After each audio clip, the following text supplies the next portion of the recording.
What's going on, everyone, and welcome back to Epcot's International Flower and Garden Festival.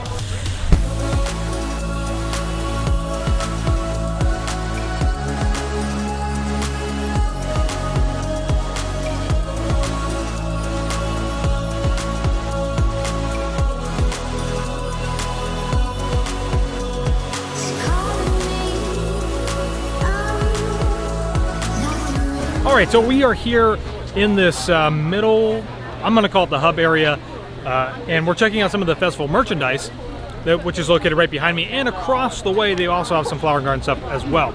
So this year, probably the most popular items are this shirt, this hat, the Spirit jersey that Taylor's wearing, the leggings, the ears, all of the Orange Bird stuff was flying off the shelves this morning. Literally, people were ripping it off of the shelves. Go check out our Instagram, unless you're watching this days later, because it'll go away, but I posted a little video on the story. So some popular things, they do have some stuff from last year, like the new straws. A lot of like the cups look pretty much the same, just updated with a 2020 year. So obviously the best, biggest stuff right now is all of the Orange Bird stuff. And as always, you can also still go get your annual pass holder magnets over at the temporary mouse gears. So we are gonna head into my favorite place of all, which is the Butterfly House, which this year is located over in the Land Pavilion area because of they're doing all the construction. So let's go check it out. All right, so we are in the Butterfly House and in a different location this year, and it feels like it's a little bit larger to accommodate a few more people in here, and a slightly different setup, but basically the same. There are a ton of butterflies in here right now. I feel like normally the first day there's just not that many that are in here flying around and doing their thing, but there are quite a few, so we're gonna check them out. So something that I really love about the Butterfly House here is just that, number one, it's super kid friendly, so there's a ton of kids in there, they're enjoying it, getting to see the butterflies. Number two, it's very educational. You know, butterflies are an important aspect of the ecosystem and how it functions. They're great pollinators. And number three, it's so cool, it's relaxing. There's a lot of different things that you can see in there, a lot of different species of butterflies. And if you pay really close attention, if you're here for multiple days, in Disney World, you come back here multiple days as well, you can see that they have different species of butterfly that are cocooned up and getting ready to make their way into the next stage. And if you're lucky and you're here, you can actually even see some of them breaking out and doing their thing. So really cool. Love this place. It's always like one of the first places I want to come to. But now, as I'm sure many of you are waiting for, we're gonna go get some food. We're gonna go get some drinks. Definitely need something to drink because it is getting so hot out here already.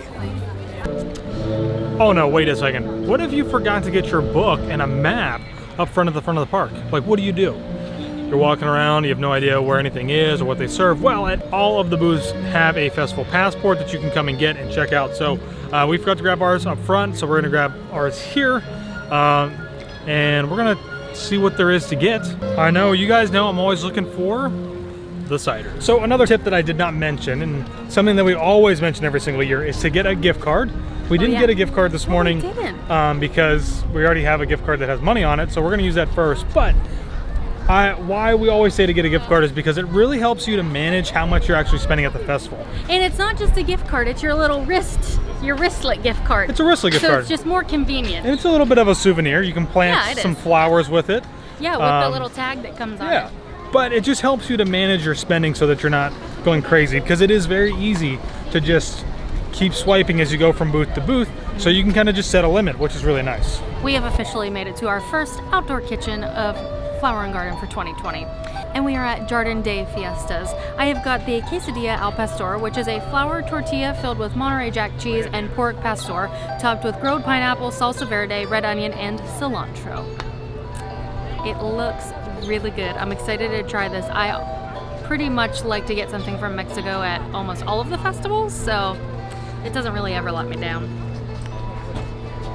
So we don't show this in many of our videos, but I'm actually kind of like a quesadilla connoisseur.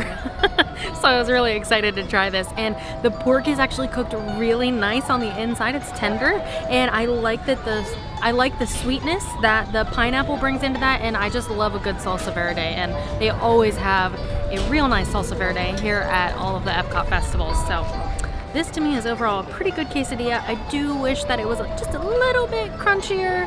However, that's something I can overlook. So Very good. So as we're making our way around, I think a really good judgment of if Epcot is really, really busy for the festivals is if the walkway coming from Norway to China is actually pretty full.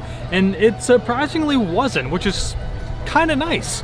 You know, a lot of people haven't started to fill in World Showcase just yet, which is really great. Now, something that we did see is that they've got a new Zodiac topiary area up here towards the front of the China Pavilion. They also have these new panda bears, which look really cool, and there is no dragon topiary, which is normally located just behind me. So a little different, a few changes this year, but we're going to keep making our way onto the Outpost because the Outpost has the cider.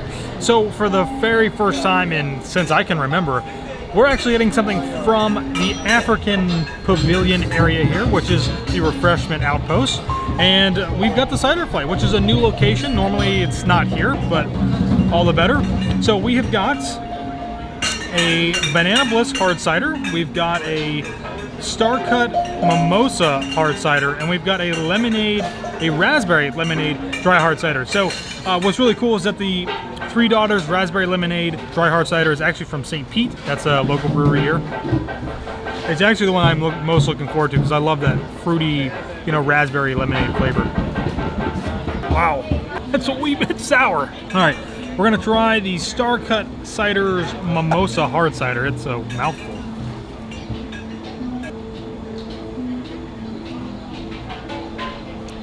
Not a fan of that one. Clearly by the judge of my face. This flight's not doing too well so far. Oh, it has way more. It has way more of like that beer aftertaste in the back of my throat, which I hate. Ooh, now we've got the trying to recover. We've got the Cider Boys Banana Bliss hard cider, and it definitely smells like bananas, which I'm looking forward to. That might be the best one. Surprising. So I think I like the banana the best. It has that kind of banana Laffy Taffy flavor. Probably followed by the sour raspberry lemonade. And lastly is this Starcut Cider Mimosa hard cider.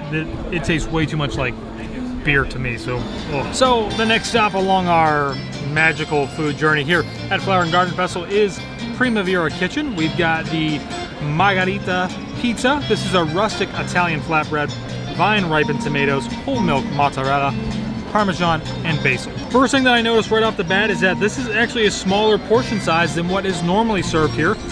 May not be like a significantly smaller portion size, but it's definitely smaller. Smells good. Kind of disappointing. It's actually really cold. Still has like a pretty decent flavor. Definitely getting that tomato, definitely getting a little bit of taste of the basil and the Parmesan, but there's a thick layer of the mozzarella on here. Not bad. It's a good margherita pizza, but in my opinion, definitely down towards the bottom on previous flatbreads they've had here in the Italy Pavilion, and definitely not going to be a favorite this year for me at least. So definitely going to at least finish it, but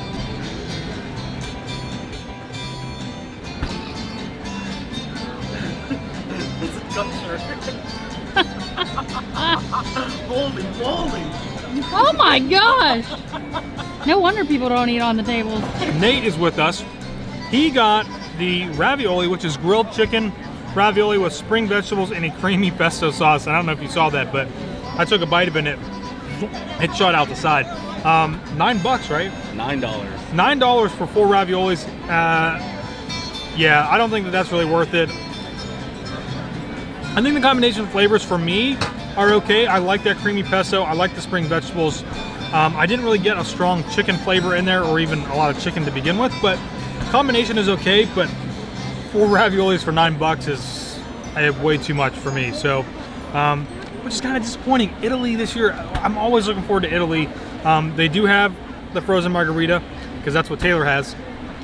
But other than that, food is just not on par this year. So the next stop is here at the Magnolia Terrace, which is new this year. It's a little bit different. They grilled oysters, and you might be like, ooh, grilled oysters. We're gonna go ahead and try them. So the grilled oysters are served with a Cajun butter, and they're shucking them right up there at the actual window. which is pretty cool. Only unfortunate thing about it is though is that by the time that you get them, you sit down, they're a little bit cold. Wind is blowing. They do have a nice saltiness to them, a nice like briny kind of flavor, which I always really like to have with my oysters, and still nice and tender. I think a lot of people are like really weirded and crazed out by them, but they're good. Normally I would get them fried, but these grilled ones are good. Talking about the Southern Seafood Boil here at Magnolia Terrace, we've got shrimp, mussels, crawfish, potatoes, corn, and andouille sausage. All in all, I think this was actually a really good dish. I'm really surprised because I feel like the American Adventure Pavilion and normally the booths that they have here aren't always that great. They're usually trying to do some type of barbecue. Well, obviously because of Regal Eagle Smokehouse opening up, they're not doing barbecue this year for Flower and Garden Festival, so they've gone to like this seafoodish Cajun type of deal, and it's actually really good. I think the seafood boil was about $8, and portion wise I think it was pretty good. There are some large potatoes in there, but there's like 3 or 4 pieces of shrimp. You've got the corn, you've got the andouille sausage, you've got the mussels in there, you've also got a crawdad in there as well, and I think it's a pretty good value. I think the flavors add up really well. It's not real spicy, it's not super buttery, so I like it. Taylor actually also tried it. I was really surprised about this seafood boil. I thought maybe that the seafood was going to be like a little bit too overdone, just to make sure that it was cooked thoroughly, but it was actually pretty good. The shrimp was really tender, and actually my favorite part of the whole seafood boil was actually the corn. It was like sitting in the broth and all those seasonings. It was like nice juicy corn with really good flavor. So something else new this year is the Dragon Topiary here in Japan. They also still have the bonsai tree, so you can come check those out, but pretty cool. So no dragon in China, but they've got this really cool looking dragon here in Japan. We're also going to be getting the frushi. We're supping here in Japan at the next food booth. For the frushi, this is a favorite of ours. It comes with strawberry, pineapple, cantaloupe wrapped in sweet rice and pink soy wrap, served with whipped cream, drizzled with berry sauce, and toasted coconut. I don't like toasted coconut, I don't like whipped cream, and I don't really care for the berry sauce that's on top of it, but luckily whipped cream and the berry sauce is all served on the side. So dive right in and try it out. Frushi is always refreshing and light, especially with the combination of the pineapple, the cantaloupe, and the strawberry. There was one thing I would change, maybe have a little bit less of the rice in there. Try to incorporate a little bit more fruit. But all in all, always a great dish. This is $6, I believe, and definitely worth trying. So it's not like real sushi because it just has fruit in it, but it's really good. Toasted coconut is also not overpowering. I think a lot of people might be afraid of that, but you can actually just kind of brush it off if you don't like it. So cheers.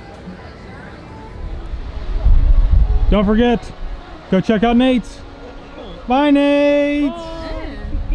Alrighty, everybody. Well, that's going to do it for us here at Flower and Garden Festival. We did quite a few different booths today, and of course, we're always going to come back and do more. Oh yeah, for sure.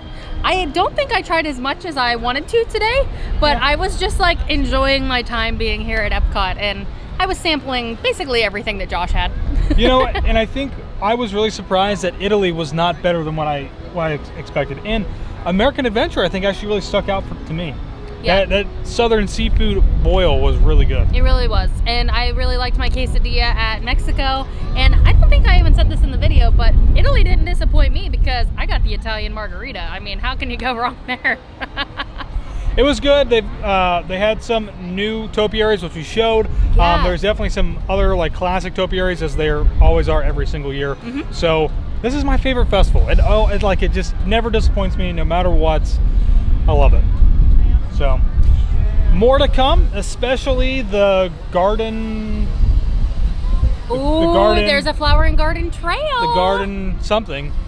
It's basically just all vegan stuff. So yeah. I'm excited. I'm going to come back and try that again and give you guys a look. I have no idea what the completer item is or whatever. But I don't either. We're going to find out. That's definitely a Josh thing, is doing the trails. Yep. So we will be back for that. So my hat's blowing everywhere. So let us know what you are looking forward to this year at Epcot International Flower and Garden Festival.